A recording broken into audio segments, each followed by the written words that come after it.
Donc on est toujours dans le Roger Mishpat. Roger Mishpat, on a traversé les lois de... Évidemment, en gros, quoi. Les lois de prêt, les lois de vol, les lois de dommages. De dommages, de coûts, etc. Maintenant, on va passer à un sujet qui est le Roger de Mishpat, mais qui en vérité est très connu du grand public. Ça s'appelle, Roger de Mishpat, c'est les lois concernant les règles juridiques concernant les relations humaines. Les vols, les prêts, les coûts, les tromperies, les cambriolages, etc. Donc, c'est la dernière partie du Shulchan Aruch. Ça s'appelle Rocher de Mishpat. Et dans ce texte, enfin cette partie-là du Shulchan Aruch, il y a ce qu'on appelle le truc très connu, Ilchot Shmirat Aguf Venefesh. Voilà. Les lois concernant la protection du corps et de l'âme. D'accord? Alors, première mitzvah tassé la sot adam maake la gag, les gagots. Mitzvah positive de faire un parapet autour de son toit. Comme ici, d'accord, il y a un escalier qui monte sur le toit, et donc, il n'y a pas de parapet autour du toit. Donc quelqu'un a demandé d'installer un cadenas pour pas que les enfants y montent.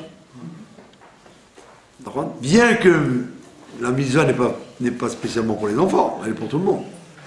Parce que dès qu'il y a 1 mètre de haut, c'est pas beaucoup, 1 mètre de haut, ils vont mettre un parapet.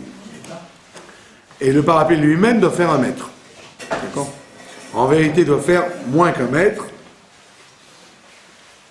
d'après l'évaluation du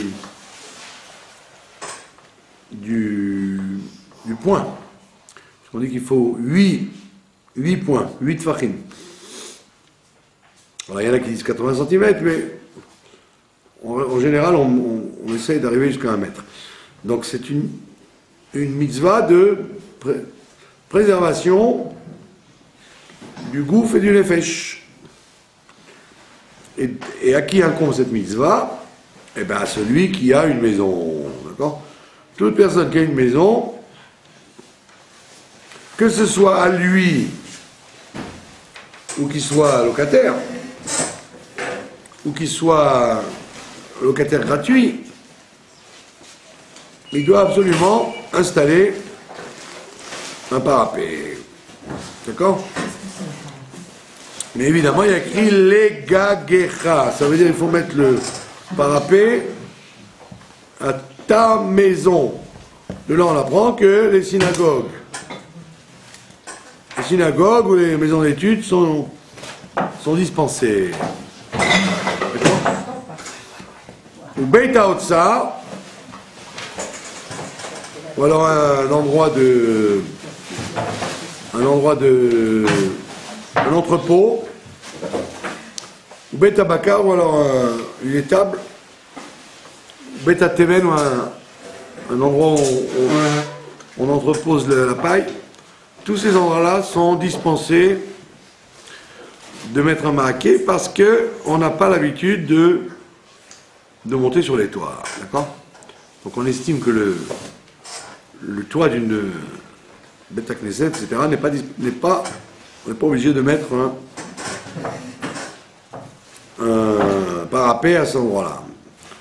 Sauf si la synagogue en question, on s'en sert pour mettre une souka, par exemple. Les synagogues où ils font la souka sur le toit, ils doivent faire un maaké. Ils doivent fabriquer le maaké. D'accord? Et cette mitzvah, on ne doit pas, c'est pas comme la mezouza ou ou en Khouslaaret on attend 30 jours. Cette mitzvah, on doit la faire tout de suite. D'accord? Et donc c'est première mitzvah de protection du corps et de l'âme. D'accord. La même chose pour les gens qui ont un balcon. Il faut vérifier que le balcon, il a un parapet qui tienne la route, qui tienne le coup. Voilà. Pas dire simplement, bon, j'ai mis un truc, ça tient comme ça peut. Il faut que ça résiste à des coups, quoi. Il faut qu'un enfant qui se jette contre le balcon, il lui arrive rien. D'accord? Donc c'est une mitzvah de Asita Ma'akel et Gagecha. D'accord? Bon, en Israël, il y a un chok, une loi dans la construction qui est de mettre un ma'aké. Comme l'Israël, c'est un pays chaud. Donc c'est pas comme les pays européens où les maisons sont en toit où il n'y a pas besoin de ma'aké, puisque on ne peut pas monter sur le toit. En Alsace ou dans les pays chauds, les toits ils sont plats. Et ils sont chaulés. D'accord? On met de la chaux parce que les gens ils montent sur le toit parce qu'à l'époque ils faisaient sécher des tomates ou le linge. Ouais, ils faisaient sécher les tomates et le linge dans les pays chauds. Ou alors carrément ils profitaient du toit, quoi. Ils s'amusaient sur le toit. Donc dans les pays chauds, cette mitzvah s'applique beaucoup plus que dans les pays froids. D'accord? Maintenant, il te dit, la hauteur du ma'aké, on a dit, il ne fallait pas qu'elle soit moins de 10 tfachim. Un tefar, c'est un point. Donc ça revient à peu près entre 80 cm et 1 mètre. C'est-à-dire quand vous penchez, ça arrive au haut des jambes. Donc ça protège, quoi. Donc, on n'est pas obligé de faire plus haut. D'accord? Alors maintenant on vous dit, alors, quelle est la raison de cette mitzvah? La mitzvah, la raison est connue. Il y a écrit que, de peur que le tombé tombe. Alors on dit quoi, le tombé tombe? De peur qu'on risque de tomber. Non, on dit le tomber, c'est-à-dire cette personne-là devait tomber. Depuis il était décrété qu'elle devait tomber. Donc tu ne dois pas être le responsable de sa chute. C'est-à-dire en ne mettant pas le ma'aké, tu t'exposes à être le site de la justice divine. Donc si justice il doit y avoir, je ne veux pas qu'il soit chez moi. D'accord?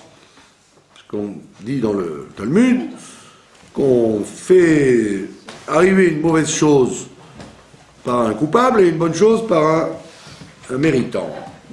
Donc, tu te rends coupable, en ne mettant pas le ma'aké, tu te rends coupable tu t'attires la personne qui doit tomber. Alors, c'est embêtant. D'accord? Deuxième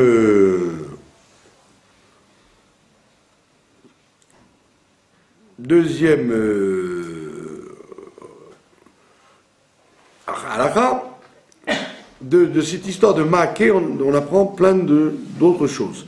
Tout ce qui est un danger qui est dans ta main, tu dois l'empêcher. Par exemple, un chien, par exemple. Tu ne dois pas avoir un chien méchant. Ça s'appelle, c'est la mitzvah de ma'aké aussi. Tu ne dois pas élever un chien méchant. Même si tu en as besoin pour te défendre des voleurs. Tu dois le museler ou l'attacher, etc. Ben, bien vu, c'est une petite fille qui s'est fait attaquer par un gros chien la semaine dernière. Un fou qui avait un chien, et le chien il a sauté sur la petite fille. Et donc, alors il y a des États qui se sont réveillés quand même, qui interdisent la vente de ces chiens, c'est des armes. D'accord? Mais il y a des États qui disent, bon, c'est une bébête, une gentille bébête. D'accord? Et donc, je dis, tu n'as pas le droit de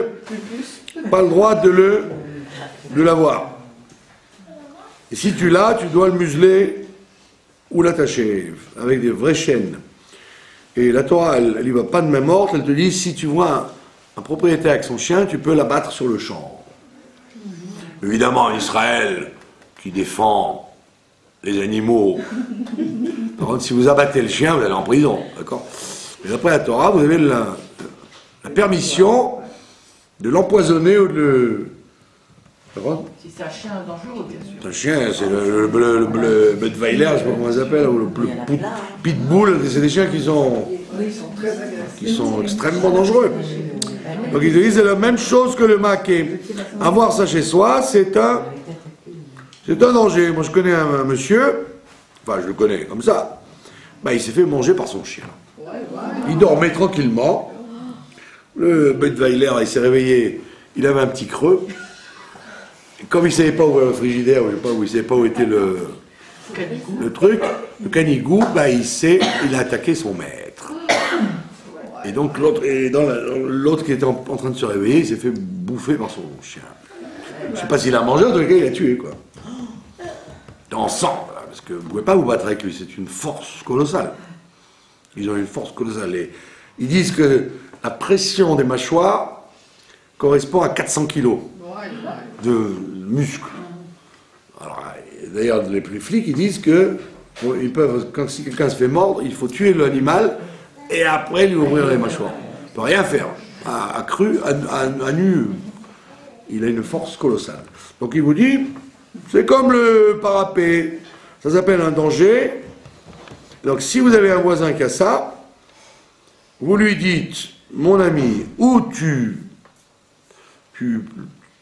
vends le chien à la police ou je sais pas où, ou je m'arrange pour lui donner de la viande empoisonnée. Et je le tue. Ou vous lui dites pas, ça vaut mieux. Et vous l'empoisonnez. Et vous dites, oh la pauvre bête, oh elle est morte, oh, qui a pu faire une chose pareille? C'est terrible, terrible. Lui, il ne supportait pas les chats qui se baladaient dans l'immeuble, alors il en a mis des petites boules. Et il lui a dit, mais à quoi ça sert? Je vais en racheter d'autres.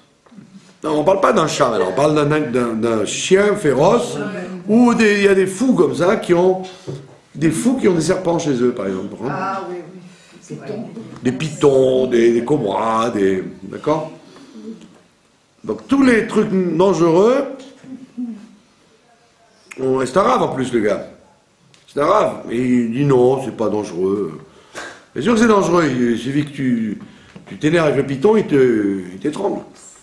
Donc toutes ces choses-là, ce sont des choses inscrites dans le Shulchan Aruch comme étant rigoureusement interdites. Et quand les gens me gonflent avec la cigarette, le Rav Moshe Feinstein dit il n'y a pas de Issour, de Ishamer Lecha, de Ushmartem Meod sur la cigarette. Tu feras attention à ta santé. Mais il y a par contre un Issour de Ushmartem Meod sur ces choses-là. D'accord? Donc fumez tant que vous voulez, mais n'ayez pas de pitbull. D'accord? Alors faites fumer le pitbull, comme ça vous le tuez. La meilleure façon de se débarrasser du pitbull, vous lui donnez une... Donc il te dit, et ça fait partie des 6 choses dont on se rappelle tous les jours, d'accord? Ishamer lecha ushmor nafshecha meot.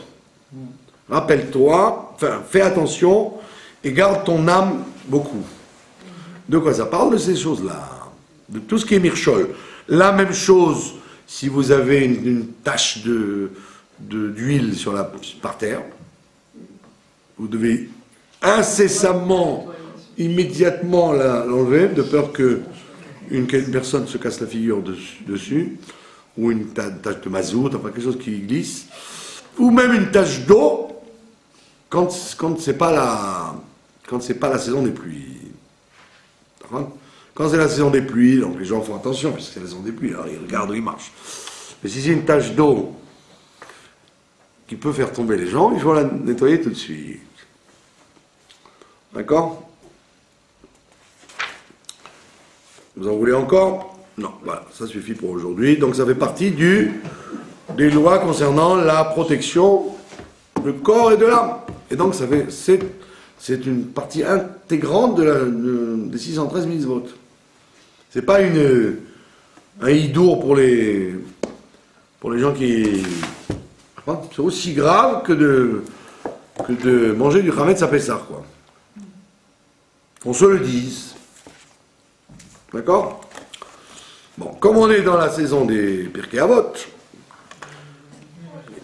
toutes les communautés lisent les Pirkei Avot entre Pessah et Shavuot, donc j'ai décidé, au lieu de faire la paracha, de faire les Pirkei Avot en ce moment, et donc, ce qui est d'ailleurs extrêmement intéressant. Donc cette semaine, nous allons lire le Perek Shlishi, c'est le 3e chapitre. Et le 3e chapitre, eh ben, il soulève des très gros problèmes philosophiques. Et je vais ce soir vous parler de propositions que nous a faites Rabbi Akiva. Rabbi Akiva, qui est un peu le personnage clé de la période de l'Homère, avec les 24 000 élèves, et Rabbi Meir, Rabbi Shimon, qui sont ses élèves. Et donc Pirkei Avot, évidemment, parle de lui. Et Rabbi Akiva nous dit un scoop extraordinaire. Il nous dit dans la Mishnah 14, où Aya Omer, donc il avait l'habitude de dire, Rabbi Akiva, Chaviv Adam Shenivra Betselem. L'homme est cher parce qu'il a été créé à l'image de Dieu. D'accord? Qui c'est l'homme? Ben, c'est l'être humain, quoi. L'être humain, le goy, le ben noir, celui qui... Pas les gens d'Al-Qaïda et de Abou Mazen, etc. Ils n'ont pas été créés à l'image de Dieu, ceux-là. Ils ont été... Qu'est-ce qu'il y a? Non, ils ont été créés Ils sont le diable en personne, ces gens-là. On parle des êtres humains, d'accord? Bon, l'Américain moyen, le Chinois moyen, ou l'Indien moyen, etc. Ou même le Noir d'Afrique, même il joue du tam-tam, il est appelé Adam. Et donc, il a été créé à l'image de Dieu. Et donc, il est cher à Dieu. Maintenant, il te dit, Chiba yetera nodat lo, il y a une affection supplémentaire, laquelle, nodat lo, qu'on lui ait fait savoir qu'il a été créé à l'image de Dieu. Ça veut dire, le fait qu'il ait été créé à l'image de Dieu, ça lui donne une importance. Pas seulement une importance, une chiba, une affection. Maintenant, il a une plus grande affection du fait que Dieu le lui dise. On lui dit, tu as été créé à l'image de Dieu. D'accord? Donc c'est un truc un peu classique, surtout chez les femmes, c'est très classique. Si le gâteau est bon, dites-le lui. Ne dites pas, si je le mange, c'est qu'il est bon. D'accord? Une femme, c'est comme ça. Une femme, elle adore que vous lui disiez une chose évidente. D'accord? Il ne faut pas taire. Ne me dites pas non, vous êtes une femme, donc vous le savez mieux que moi. Donc les femmes, en général, c'est comme l'être humain ici. Le fait que tu lui dises que son gâteau est bon, ça montre une affection particulière de le dire. Donc le fait de dire à l'homme, tu es à l'image de Dieu, ça lui donne une affection particulière. Il dit, ah oui, je suis à l'image de Dieu, Dieu me l'a dit. D'accord? Et d'où on le sait, parce qu'il y a écrit, Ki betselem Elokim, asa et Adam. Car Dieu a fait l'homme à l'image de Dieu. Ça, c'est les êtres humains.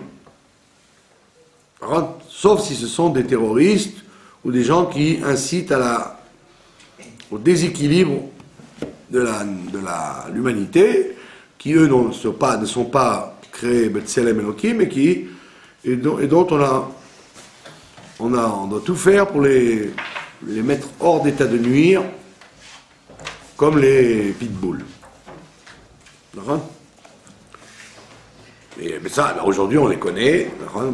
Bon, au Hachem, ils donnent leur adresse et leur email, on les connaît tous. D'accord? Il y a 60 ans, c'était les Allemands, et maintenant, c'est les musulmans, les musulmans, les terroristes musulmans. Pas forcément les musulmans, mais les terroristes. D'accord? Qu'ils soient l'extrême droite, l'extrême gauche, l'homme échané, on parle de ces gens-là qui sont des plaies de l'humanité, donc ils n'ont pas de Tselem Elohim. C'est d'ailleurs pour ça qu'ils n'ont pas l'importance de la vie en eux, quoi. Ils s'en fichent de tuer ou d'être tués. Deuxième degré, Ravivin Israël. Les Juifs sont chers à Dieu. Nous, je le sais, parce qu'ils ont été appelés ses enfants. Banim, la Makom. Ils sont appelés les enfants. Et donc, il te dit, Chiba Yetera Nodat Lahem. Et ils ont donc encore une fois, une cherté particulière, puisque la Torah leur dit, Banim Atem Lachem Elokechem. Vous êtes les enfants de Dieu. Donc c'est un deuxième degré, après Tselem Elohim, il y a le fait d'être des enfants de Dieu. D'accord? Et troisième degré, vous allez voir, Chavivin Israël, donc il répète encore Chavivin Israël, ils sont chers les Juifs, pourquoi ils sont chers? Shenitan lahem kli chemda, parce qu'on leur a donné un objet précieux. C'est quoi l'objet précieux? Riba yetera nodat lahem, une cherté particulière on leur a donné, de leur dire qu'on leur a donné ce kli chemda, qui est la Torah, comme il est écrit, qui lekartov natati lachem, je vous ai donné une part, une bonne part, Torati, il s'agit de ma Torah, al ta'azovu, ne l'abandonnez pas. Donc déjà on peut faire une remarque intéressante. Le al ta'azovu, il veut dire quoi? Al ta'azovu, ne l'abandonnez pas, ça veut dire, je vous en supplie, ne l'abandonnez pas. Donc Dieu, sachant que la Torah fait vivre le monde, il dit, je vous en prie, faites vivre le monde. Ou alors, l'otazovu, ça veut dire, faites gaffe. Faites gaffe, les mecs. Bon, Dieu n'aurait pas parlé comme ça. Il dit, faites attention à vous, ne l'abandonnez pas. Sinon, oi, oi, oi. Donc il y a deux façons d'interpréter le Shlomo Amelech, Al Ta'azovu. C'est une supplication et en même temps un avertissement. Mais vous apprenez une chose intéressante, qui est liée avec Yom Ha'atzmaut d'ailleurs, comme par hasard. C'est que la première proposition, ça s'adressait à l'humanité entière. D'accord? Tselem Elohim. La deuxième proposition s'adresse au Ham Israël. Et la troisième proposition s'adresse au Ham Israël vis-à-vis de la Torah. Donc vous avez un Ham Israël qui est aimé par Dieu même sans la Torah. Puisqu'il y a trois. Il n'a pas dit Chavivin Israël parce qu'ils ont reçu la Torah. Chavivin Israël parce qu'ils sont appelés les enfants. Donc, et après il dit la Torah. Donc ça veut dire que le deuxième n'est pas la Torah. Donc vous êtes les enfants de Dieu même sans la Torah. Et donc on voit bien que le poulmousse, les discussions oiseuses qu'il y a, Yom Ha'atzmaut, et oui, pourquoi la Médina a été faite par des gens pas religieux, nanana, ils mangent du cochon, tatati, tatata. La cherté que Dieu a pour le Ham Israël, elle ne dépend pas fondamentalement de leur attachement ou pas à la Torah. Maintenant, elle te dit maintenant, quand il s'agit de la Torah, faites gaffe. Ça veut dire qu'en vérité, c'est une discussion qui n'en finit plus. Comme on l'a vu 1000 fois au nom du Baal Shem Tov, qu'il y a une Neshama qui est venue sur terre pour faire une petite chose. Donc ça n'a aucun sens de dire, si un juif ne fait pas les 613 mitzvot, il est moins qu'un quelqu'un qui les fait. Pas du tout. Celui qui les fait, c'est parce qu'il a un plus grand tikkun à faire, donc on lui a mis ça sur le dos où il s'est réveillé lui-même à faire ça. Mais quelqu'un qui n'a pas la conscience de faire les 613 mitzvot, de toute façon, il fait son rôle aussi. Et la preuve, c'est qu'il est cher à Dieu comme tel. Mais il ne sait pas toutes les mitzvot qu'il a à faire aussi. Il sait pas. Voilà. Même s'il sait et qu'il ne les fait pas, il arrive, en règle générale, qui ne mourra pas sans avoir rempli son rôle. Même sans ce que vous croyez être les 613 mitzvot. D'accord? Du fait qu'il y a écrit Bani Matem, vous êtes les enfants de Dieu. Je vous ai raconté 3 millions de fois l'histoire du rabbi Elazar de Munkach, qui était un très très grand décisionnaire et en même temps un rabbi chassidique, et qui s'est sauvé miraculeusement de Roumanie par la Grèce, etc., et qui est arrivé en Angleterre et qui a supplié le comment il s'appelait, Kennedy, qui était l'ambassadeur à Londres, le père de John et de Robert et tout, et qui était un nazi. C'était le chef du parti nazi américain. Donc il voulait la victoire du nazisme. Donc il était à Londres parce qu'il était ambassadeur, mais en réalité il n'était pas du tout désireux de voir gagner les Alliés contre l'Allemagne. Et donc le rabbi Elazar de Munkach, qui avait quitté l'enfer, puisqu'ils ont embarqué tous les juifs roumains dans les camps, il a demandé à cet abruti de Kennedy, il lui a demandé d'intervenir auprès de Roosevelt pour bombarder, au moins bombarder les trains, les chemins de fer qui menaient au camp. Ce qui était une mission pas tellement dangereuse, puisqu'il passait par la Grèce, avec l'aide des Anglais qui étaient là-bas. Et donc il est passé plusieurs fois, et jusqu'à ce qu'ils lui disent non, qu'il ne fera rien, qu'il n'appellera pas Roosevelt. Alors, quand il avait vu qu'il a affaire à un Amalécite, alors il lui a dit, comme tu n'as pas eu pitié des enfants de Dieu, Dieu n'aura pas pitié de tes enfants. Donc ça veut dire que, et le rabbi de Munkach n'a pas précisé, tu ne dois sauver que les religieux qui sont embarqués, tout le monde, ça veut dire.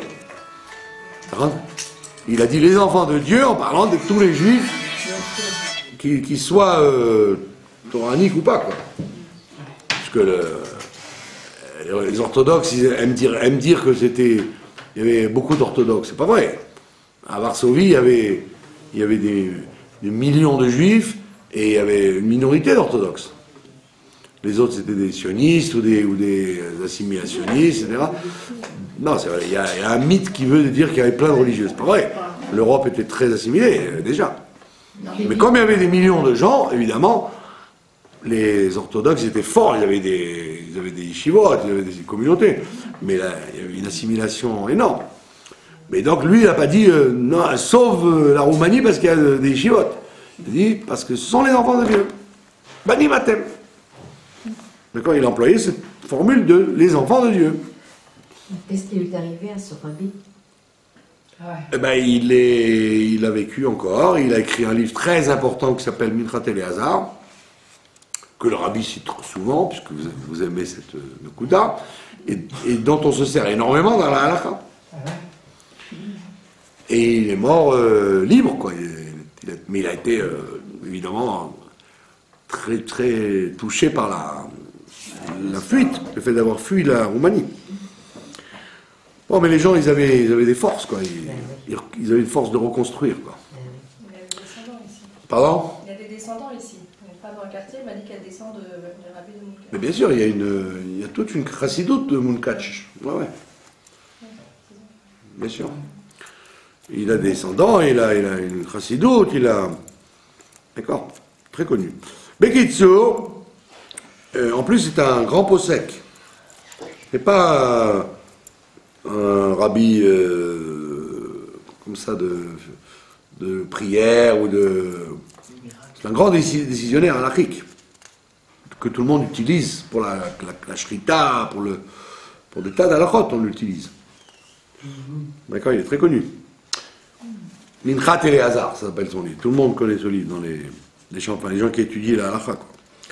Bekitsour, vous avez donc compris cette trilogie, les goïms, les juifs et les juifs de la Torah. Et Et ça, c'est une proposition de Rabbi Akiva. D'accord? Et donc, on voit bien que c'est intéressant parce qu'en général, les Pirkei Avot, ils vous donnent un enseignement, ils vous disent quelque chose à faire. Quand vous lisez les Mishnayot de Pirkei Avot, on vous donne un programme, on vous dit qu'est-ce qu'il faut faire. Là, il ne dit pas ce qu'il faut faire, il annonce. Il annonce. Mais comme c'est une Mishnah, ce qui vous annonce, ça veut dire ce qu'il faut faire. Ça veut dire respecter les goïms s'ils ont le Tselem Elohim, et pas dire les goïms, qu'est-ce qu'on s'en fiche, comme Amnon Yitzhak, 4 milliards vont disparaître, la bombe atomique, enfin des trucs farfelus. Parler pour ne rien dire. Alors comme le Rabbi explique, Dieu n'a pas créé 5 milliards d'individus pour en tuer 4 milliards. Donc s'il a créé toute l'humanité, c'est pour qu'elle serve Dieu à la fin des temps. Comme si nous on est les Kohanim, ils seront les serviteurs de Dieu aussi. Donc, premier enseignement, respecter les goïms comme étant des Tselem Elohim, et respecter les juifs même s'ils ne sont pas dans la Torah. Parce que vous ne savez pas qu'est-ce qu'ils sont venus faire sur terre. D'accord? Et si vous êtes dans la Torah, rappelez-vous que vous avez une responsabilité de ne pas abandonner cette Torah, Torati al ta'azovu. Donc il te dit, il y a un programme bien particulier. Pas de questions? Ce qui m'intéresse dans les Pirkei Avot, c'est qu'on a l'impression que c'est un bouquin pour les enfants, vous voyez? Pirkei Avot, ils apprennent ça dans les écoles, dans les petits. En réalité, c'est un livre extrêmement profond. Et qui a été d'ailleurs le plus commenté de toute la Mishnah, Pirkei Avot. Deuxième Mishnah de Rabbi Akiva, et celle-là, elle est incontournable, elle vous dit Akol Tsafoui. Akol Tsafoui. Alors en général, quand vous traduisez le mot Tsafoui, vous avez l'impression, vous traduisez en général, tout est prévu. Akol Tsafoui. Tout est prévu. Ve'areshut netuna, mais il y a le libre arbitre. Akol Tsafoui, et il y a le libre arbitre. Alors ce qui est intéressant dans les Pirkei Avot, c'est que le commentateur principal des Pirkei Avot, c'est Rabbi Obadia de Bartinora. D'accord? Qui est, pas par hasard, donc, dans toutes les Mishnayot de Pirkei Avot, donc il est en vérité la base de tous les commentateurs, puisque le premier qui a commenté, c'est un peu le Rashi de la Mishnah, Bartinora. D'accord? Qui venait d'où? D'après vous? D'Italie. Italie, bien sûr. C'est un Italien, mais il est enterré ici, à Ouarazetim. On doit faire 300 Et il habite, pardon? Ça tombe. Pardon? 300 marches pour atteindre, Ouais. descendre 300 marches pour aller vers pour les remonter, c'est... Ah bon? Mais c'est beau, c'est magnifique. Il est dans le village arabe de Shiloh. Ah bon? Ouais. Et donc le Bartinora, il vous dit, il habitait une région dans laquelle il y a un très bon vin d'ailleurs, le Bartinora, très connu en Italie, et il habitait dans cette région, et donc, en général, bon, c'est comme toujours, on appelait les gens là d'où ils venaient, quoi. Comme Munkach, on appelle les gens d'où ils viennent. D'accord? C'était plus facile que... Donc les gens ne connaissent même pas les noms de famille, ou même les prénoms, ils connaissent surtout la ville, quoi. D'accord? Vous demandez à quelqu'un comment il s'appelait le Rav de Munkach, il ne saura pas. Mais il se rappellera le nom de la ville. Et Bartinora, si vous ne savez pas que c'est Obadia son nom, d'accord? Très souvent. C'était son prénom ou son nom de famille? Non, son prénom. À l'époque, il n'y avait pas de nom de famille. À l'époque, c'était... On donnait le nom du père des fois, mais là, c'est son prénom.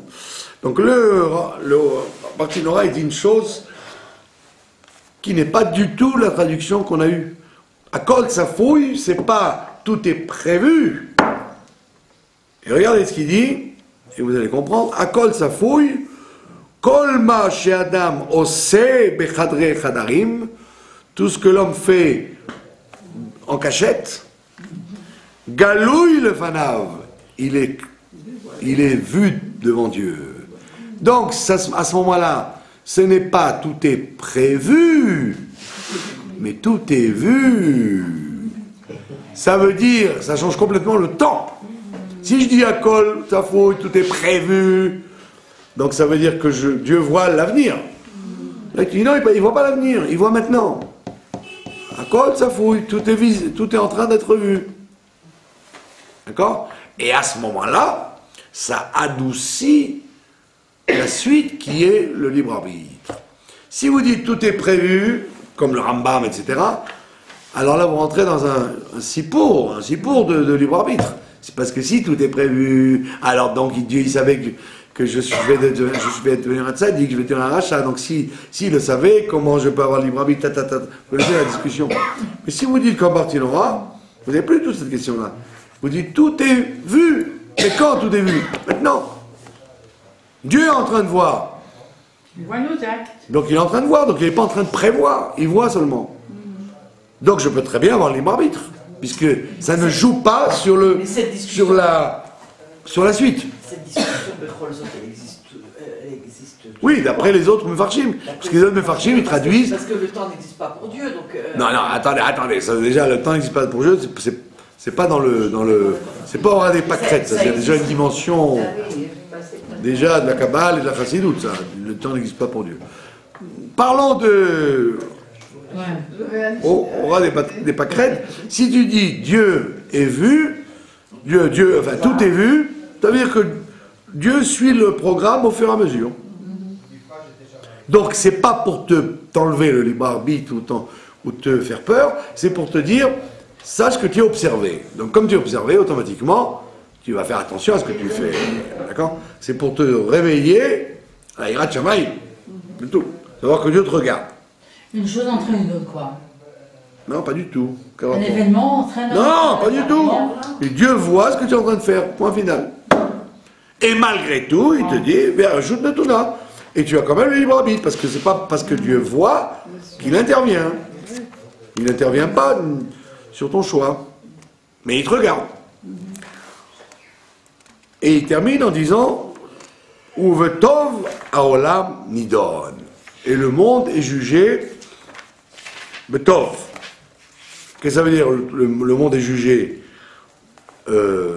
d'après le bien? Alors le Barthénora te dit il est jugé par la mesure de miséricorde. Là, fondamentalement, le monde est basé sur la miséricorde, pas sur la justice. Heureusement. Si j'étais sur la justice, personne ne tiendrait la route. Donc il te dit, il est jugé, le monde est basé sur la miséricorde, et donc il te dit, puisque c'est la miséricorde, tout le monde n'est pas logé à la même enseigne. Si tu fais des bonnes choses, tu auras plus de miséricorde, c'est plus facile pour Dieu d'être clément avec toi, puisque tu as des bonnes choses à ton actif. Et si tu te comportes mal, alors il est obligé de sortir plus de miséricorde pour ne pas te punir de ce que tu fais. Mais c'est toujours la miséricorde qui est la règle. Il y en a plus ou il y en a moins. Mais pas comme on aurait cru,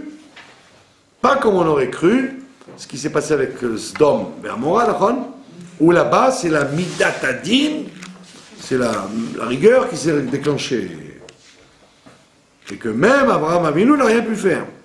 Toi tu aurais dit, ben voilà, le monde marche comme Sdom en fait. La Shoah, ben, c'est comme Sdom. Le feu, la mort, les yeux fermés, on ne regarde pas, on tue.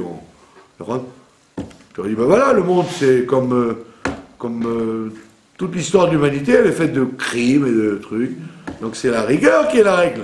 Il n'a pas du tout. C'est la miséricorde qui est la règle. Sache que c'est la miséricorde qui est la règle. Et donc, quand il arrive des gestes rigoureux de la part de Dieu, c'est vraiment qu'on a On a dépassé de façon à ce que il y avait la miséricorde nous semble un peu bizarre, quoi. Alors que c'est quand même la miséricorde, même la dureté qui déclenche. Donc il dit tout est basé sur la miséricorde, mais tout est basé sur la quantité de bonnes choses que tu fais pour en bénéficier ou pour la diminuer. Donc le baromètre, c'est l'homme. Pas comme les gens disent, ah, mais de toute façon, Dieu, il fait ce qu'il veut. Non, Dieu, il a inventé un système dans lequel il fait plus ce qu'il veut. Il fait ce que toi, tu décides. D'accord? Donc il te dit, plus il y a des bonnes choses, plus et des actions nombreuses et des actions qualitatives, alors on déclenche une grande miséricorde. Et en fin de Mishnah, il te dit Ve'akol lefi rov ha'maaseh. Et tout est d'après le rov ha'maaseh. Ça veut dire, d'accord, vous auriez dit, la miséricorde, oui, mais peut-être à temps limité. Il dit non, le fi rov ha'maaseh. Ça veut dire que la miséricorde, ça passe aussi par le fait que Dieu comptabilise. Et quand Dieu comptabilise, ça fait partie de la miséricorde. Il aurait pu dire, ce gars-là, s'il ne change pas dans l'année qui suit, je le fume. D'accord? Alors on te dit non, tu as toute ta vie pour changer.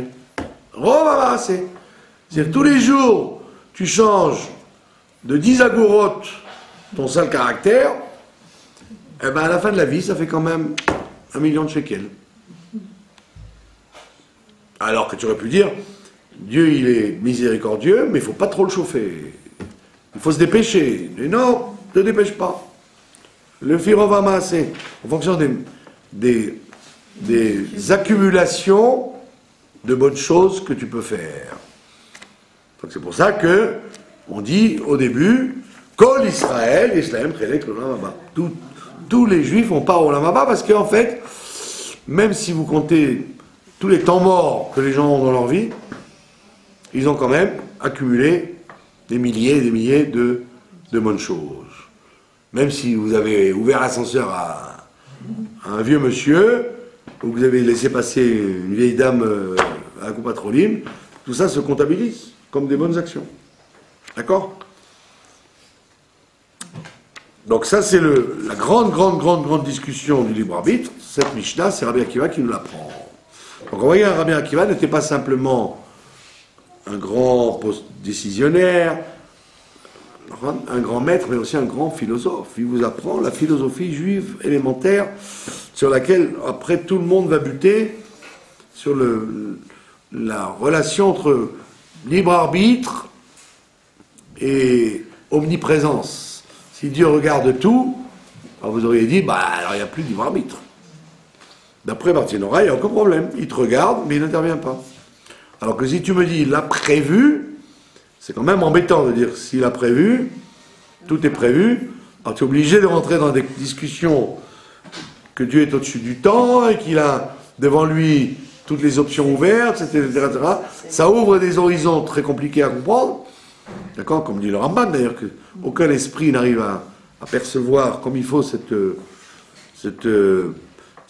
chose-là. Il y a un midrash d'ailleurs qui dit qu'Adam Arishon, quand il a fauté, il a dit à Dieu, mais tu le savais que j'allais fauter. Donc qu'est-ce que tu m'en veux? D'accord? Vous avez compris l'astuce d'Adam Arishon? Au lieu de dire, excuse-moi, je suis un... L'enfant, il a dit, tu le savais que j'allais fauter, donc qu'est-ce que tu n'avais qu'à m'empêcher. Pourquoi tu me reproches? Tu n'avais qu'à me mettre une barrière devant l'arbre, ce que je sais, moi, devant le ligoter ma femme, ou d'accord, ou empoisonner le serpent avant qu'il nous parle. Donc on voit bien que Adam Arishon lui-même a utilisé cet argument pour dire mais les dés étaient pipés, tu savais très bien que j'allais fauter. D'accord? Et ce à quoi on répond, Dieu lui répond, moi je le savais, mais toi non.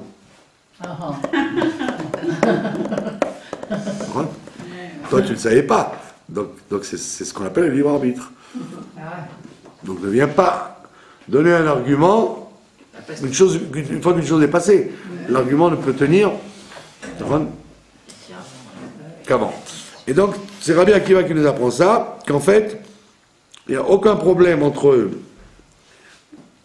le fait que Dieu nous observe, et il te dit que le fait que Dieu nous observe, c'est pas pour nous faire du mal, c'est pour nous envoyer de la rachamim, c'est pour envoyer de la miséricorde. La preuve, c'est que même si tu as fait un mauvais choix, la miséricorde, elle est toujours là. D'accord? Imaginez-vous un monde où il y ait une justice à l'instant même où les choses sont faites. Là, à ce moment-là, vous enlevez le libre arbitre. D'accord? On voit bien d'ailleurs, quelqu'un qui est très proche de Dieu, dans la Kedusha, tout de suite, quand il fait une chose bien, il reçoit la récompense, quand il fait une chose mal, il reçoit la punition. Comme ça, il joue plus, quoi. Alors que le piège de l'humanité, c'est de dire, bon, avant qu'on rentre, peut-être que Dieu m'a pas vu, et même s'il m'a vu, il avait d'autres chats fouettés qui s'occupaient de moi, et avant qu'il s'occupe de mon dossier, j'ai le temps d'avoir du plaisir sur terre. Et c'est pour ça que Rabbi Akiva te dit tout de suite, ou Aya Omer, Akol Natun Be'eravon. Ce monde-là, il est donné à crédit. Tout est donné à crédit.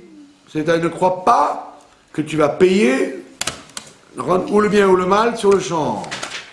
C'est pas comme ça que ça marche. Puisqu'on a dit qu'il y a le libre arbitre. Je vous ai raconté l'histoire d'un ami que j'avais au lycée Jacques Decour. Un juif qui en était avec des goïms au café en face, et lui, il prenait un sandwich de jambon beurre, et il me disait, regarde Marcat, si Dieu existe, mais qu'il m'étouffe. Alors il mangeait le sandwich, et alors les goïms ils rigolaient. Il dit, tu vois que c'est des bêtises toute ton histoire, voilà. J'ai mangé le sandwich, il m'est rien arrivé, donc tu n'existes pas. Vous savez? À l'époque, on avait quand même des polémiques intéressantes dans les cafés. Hein. C'est pas comme aujourd'hui. Hein. On dit hein? Qu'est-ce que vous lui avez répondu? Je lui ai dit, à l'époque, j'ai dû lui répondre ce que je vous ai dit ce soir. Si tu étais vraiment dans la Kedusha, hein, tu aurais été étouffé. Mais comme tu n'es pas, pour qui tu te prends pour que Dieu te réponde sur le champ, sur le jambon beurre? Enfin, une très grosse madriga, pour que quand tu fais une bêtise, donc vous connaissez la blague du juif, là, du juif qui est tenté par la charcuterie devant la maison. Alors, tous les jours, il voit les saucissons, les salades et tout, il dit, oulala, ils ont de la chance quand même, ces Français, là, ils ont une gastronomie. Puis un jour, il n'en peut plus. Il ouvre la porte pour demander le prix des jambons et des saucissons. Et puis au moment où il ouvre la porte, il y a un éclair, un énorme éclair dans le ciel. Et il dit, oh bon Dieu, même si on peut même plus se renseigner. D'accord? Lui, il a vu ça comme une réponse. Donc lui, Rabbi Akiva te dit, non, attention. Akol Natun Be'eravon, tout est donné à crédit. Tu peux faire tout à crédit. Donc ne t'attends pas à ce que quand tu vas te comporter bien ou mal, le prix va être marqué pour l'instant. Non, rien n'est marqué. Ou Metsuda Proussa al Kol HaChaim. Mais attention, il y a un énorme piège qui est tendu sur toute la vie. Comme il dit le Barthénora, avec des comment on appelle ça? Non, des moyens de t'attraper, Des pièges. comme on dit chez nous, Des pièges. au coin de la rue, quoi. Ah ouais. Ça veut dire, on t'attend au coin de la rue, mais c'est pas maintenant, ça peut être dans 10 ans, dans 20 ans. À Hanout Ptoucha, le magasin est ouvert. Donc, c'est-à-dire, tu peux faire ce que tu veux, dans le bien ou dans le mal. Donc, il élargit son idée du libre arbitre total. Et pourquoi? Parce que si tu me dis que la punition et la récompense est immédiate, il n'y aurait plus de libre arbitre, c'est fini. Mon copain, il aurait fait tout de suite chouva si c'était étouffé avec le sandwich. D'accord? Mais il savait que c'était pas bien. Il savait que c'était pas bien. Ouais, bon d'accord, mais je savais que c'était pas bien. S'il avait vraiment su que c'était pas bien, comme il a dit, si tu sais que Dieu te regarde, au lycée Jacques Decour, en mai 68, vous croyez qu'on savait si Dieu nous regarde ou pas nous regarde pas? C'était déjà miraculeux que deux juifs, avec les copains goy, parlent de ça et que tout le monde participe à ça, quoi. C'était beau. On aurait pu s'en fiche comme de l'an 40. Bekitsour, le magasin est ouvert et il te dit, attention, le magasin est ouvert et le marchand vend à crédit. Ça veut dire que tu peux prendre sans payer et partir avec. Attention, à Pinchas patoir. Mais le cahier est ouvert. Ve'ayat kotevet, et la main écrit. D'accord? Ça rejoint notre idée très classique de Kel emuna ve'enavel, tzadik ve'yasharu. Que tout ce que Dieu fait, c'est en vérité une conséquence de quelque chose que tu as dû faire avant. Et si tu viens dire, moi, on te dit, mais c'est écrit, monsieur. La main a écrit. Mais la D'accord. tchouva, là-dedans, elle peut effacer la... C'est ça. C'est écrit dans le Pinkas, là. Voilà, c'est ça. La tchouva peut... La tchouva, elle fait que tu payes l'objet si tu veux l'utiliser, ou tu le rends, ou tu peux le payer moins cher, etc. La tchouva, elle enlève tous les... Là, il te dit simplement, sans tchouva, qu'est-ce qui se passe? Le cahier est ouvert, la main écrit, toute personne qui veut emprunter, elle peut emprunter. Mais par contre, les trésoriers, les collecteurs de l'argent, ils tournent partout, à chaque instant. Ça veut dire, ne crois pas que, oh, peut-être c'est dans 50 ans que je vais payer cette faute-là. Donc ça vaut le coup quand même. On dit non, c'est chaque jour qu'ils font le tour. Donc c'est possible que ça prenne 50 ans, mais c'est possible que ce soit demain. D'accord? Venifraim minadam midato, veshelo midato. Et ils se font rembourser de l'homme, qu'il le sache ou qu'il ne le sache pas. Donc c'est ça tout le vice du problème. Midato, c'est quand tu es capable. Tu as volé 100 shekels il y a 10 ans, 10 ans après, tu perds 100 shekels. Et tu dis, tu sais pourquoi 100 shekels? Ça correspond aux 100 shekels d'il y a 10 ans. Ça, c'est midato. Tu le sais. Tiens, tout de suite, fais la connexion entre ce que tu as fait il y a 10 ans et ce que maintenant, tu viens de payer maintenant. Tu as volé les 100 shekels, on t'a repris. Mais il te dit, mais il y a aussi chez l'homme midato. C'est-à-dire, très souvent, tu ne le sais même pas qu'on te le fait payer. Et qu'est-ce que tu fais, comme dit Barthénora? Si tu le sais, alors tu vas dire, Baruch Hashem, j'ai payé la bêtise que j'ai faite il y a 10 ans. Mais si tu ne le sais pas, qu'est-ce que tu risques de dire? Qu'est-ce que j'ai fait au bon Dieu pour qu'il m'arrive ça? Purée de... Ah, toi tu sais pas. Mais en vérité... quand tu vas mourir, on te montrera le cahier. Pour l'instant, on ne peut pas te le montrer. Parce que c'est Shalom Midato, il ne le sait pas. Donc, quel est le risque? C'est la révolte. Tu vas te dire, mais ce qui m'arrive, c'est injuste. Il dit, non, c'est pas injuste, c'était dans le cahier. Tu veux sortir les archives dans le cahier. Et toi, tu ne t'en rappelles plus. Donc le Barthénora te dit, l'avantage du Da'ato, c'est que comme tu le sais, tu relis la chose avec le contraire, et dans le bien aussi, hein. Il t'arrive une bonne chose, ne crois pas que c'est un cadeau gratuit. Non, c'est probablement récompense de quelque chose que tu as fait dans ce monde-là ou dans l'autre. Hein. En chokhmot.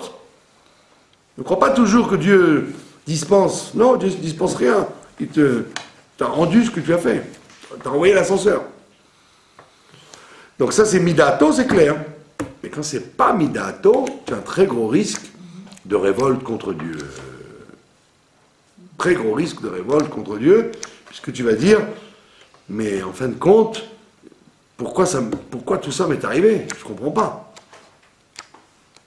Alors en réalité, il va te dire, mais c'est l'Omidato, tu ne le sais pas, mais en réalité, c'était inscrit tout ça. D'accord?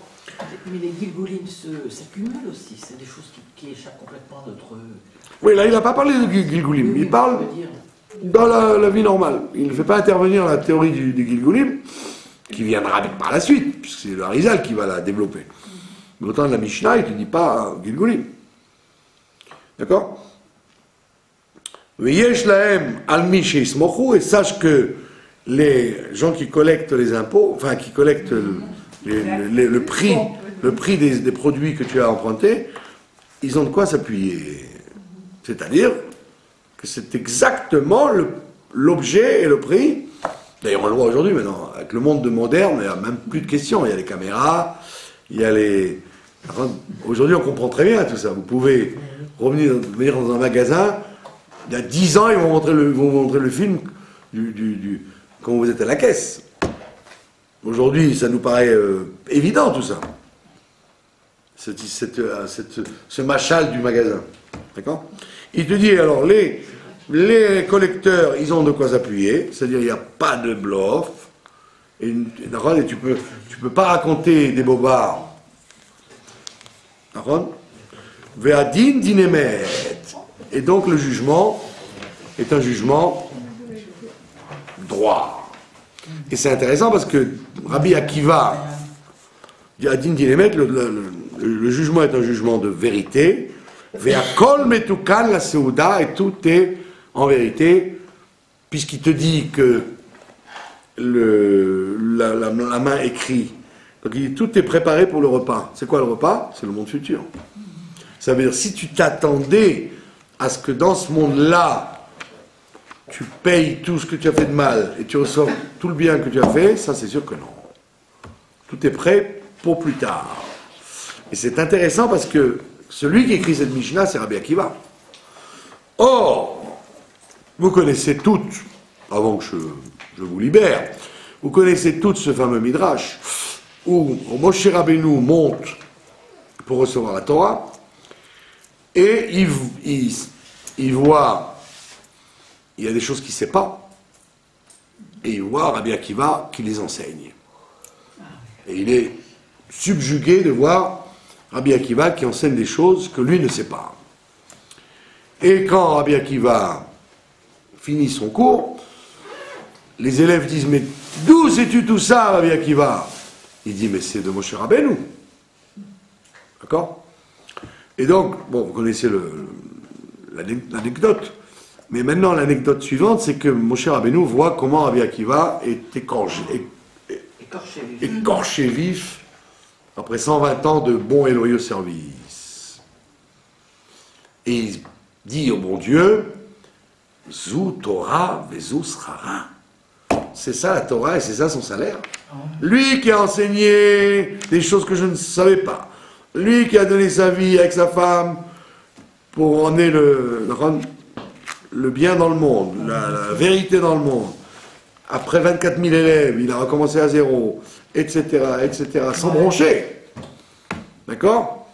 Quand il a vu le fameux renard qui passe, il a dit, mais la prophétie de la construction du temple elle se vérifiera, etc.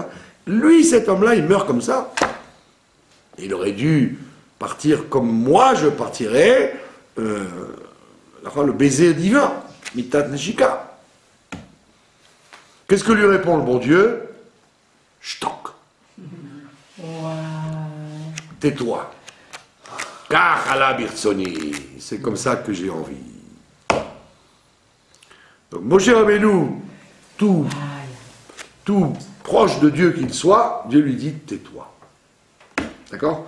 Et c'est Rabbi Akiva qui écrit ça. Ça veut dire que Rabbi Akiva, quand il a été écorché vif, il avait dans la bouche cette Mishnah. Que tout est écrit, que tout se paye, ça veut dire que lui-même, il n'a pas dit à moi tu fais ça. Moi qui ai tellement été droit, qui ai fait que des bonnes choses dans ma vie, tu me... Il dit non, Adin, Dinémet. Ça veut dire que c'est très fort que ce soit le Rabbi Akiva qui dise ça. Qui annonce à l'avance que tout ce qui se passe dans le monde, dans la vie, c'est quelque chose c'est la justice. D'accord? C'est pour ça que les commentateurs, étant désarmés pour comprendre pourquoi Rabbi Akiva est mort comme ça, alors effectivement, lui, il a cherché à mourir comme ça, parce qu'il voulait mourir pour Dieu, dans la souffrance. Donc il a été écorché le jour de Kippour, etc., etc.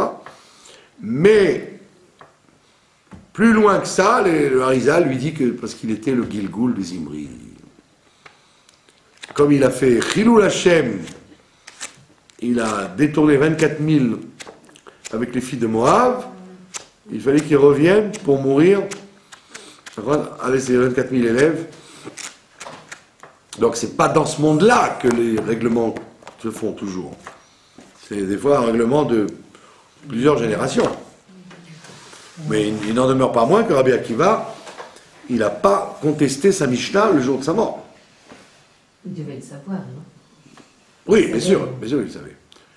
Il savait, la preuve c'est que le Midrash dit, le Hari dit, que quand il y avait Tournus Rupus qu'il a attrapé, à travers le carreau, enfin à travers les barreaux plutôt, je ne sais pas si c'est Rabbi Meir ou Rabbi Shimon qui lui dit enseigne-nous la Torah.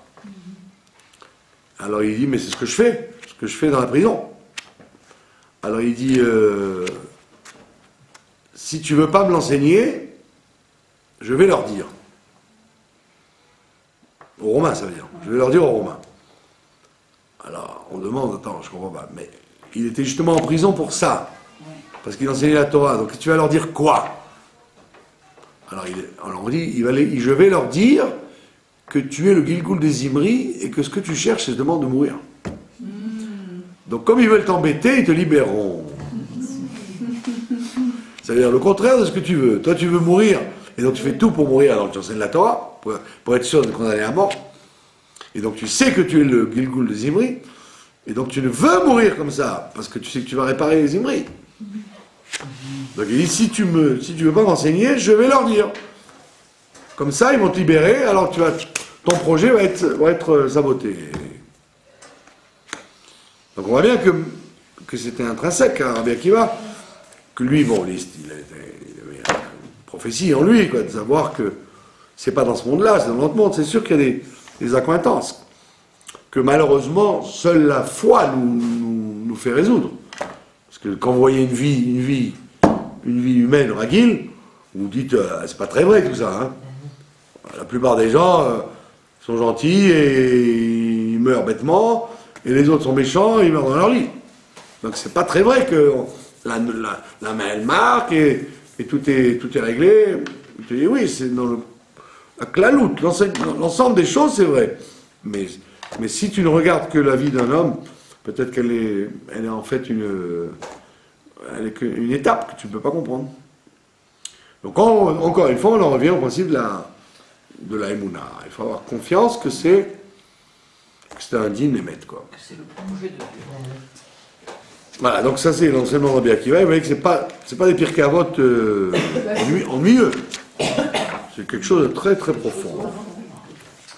Voilà, je vous remercie de votre attention. C'est par numéro. Ben, Troisième chapitre. il y a 5 chapitres, plus le dernier qui est de la... C'est pas la Mishnah même, hein, et il y a des Mishnah. Est-ce que vous avez cherché C'est le numéro 3, celui qu'on va lire Shabbat. Voilà. C'est le commentaire de Barthénora. Barthénora, ouais, bien sûr. Oui, Barthénora, il est extrêmement concentré. Il dit 2 mots. Alors, il faut comprendre ce qu'il veut, parce qu'il dit 2 mots. Rabbi Akiva, c'est le premier à voir tout ça. Eh oui. Arizal, il s'appelle dire ça. Arizal avant, comment il peut être avant? Qui, Rabbi Akiva? Attendez, comment vous en êtes là? Rabbi Akiva, c'est au temps des Romains. C'est après la destruction du 2e temple. Arizal, c'est à la Renaissance. Au temps de Rabbi Yosef Karo. C'est 1000. Non, c'est 1000 ans après. Ne vous embrouillez pas. Arizal, c'est pas si vieux, hein, il y a 500 ans boule. Alors que Rabbi Akiva, c'est 2000 ans. C'est la révolte de Bar Kokhba, etc. C'est les Romains. C'est un autre monde. Voilà, mesdames, mesdemoiselles, merci. Et tout le Merkava qui est Ah non, pas tout. Non, il y a tous les Tanaïm depuis le 2e temple jusqu'à la fin du 2e temple. C'est-à-dire, c'est 500 ans. Ça commence avec Shimon HaTzadik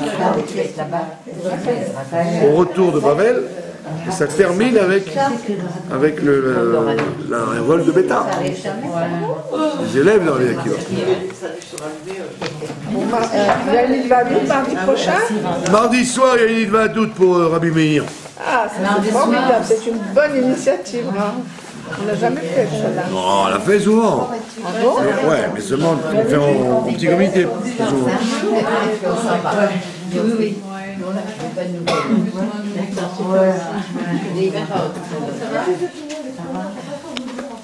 C'est un Farbringen ou alors.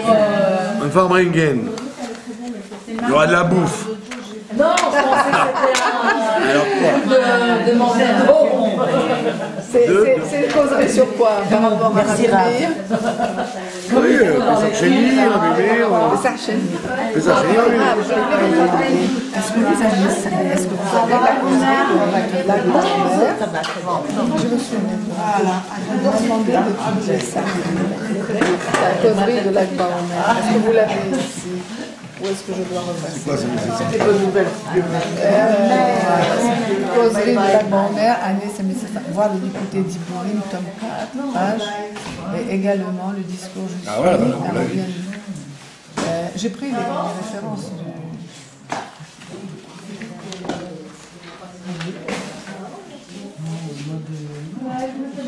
Lac Baomer, c'est 1704. Oui. C'est quand ça, 1704? Quand? On est en combien là? 74. Ah, donc c'est du côté d'Ibourim, c'est le Rabbi Rayatz. Ah. Eh oui.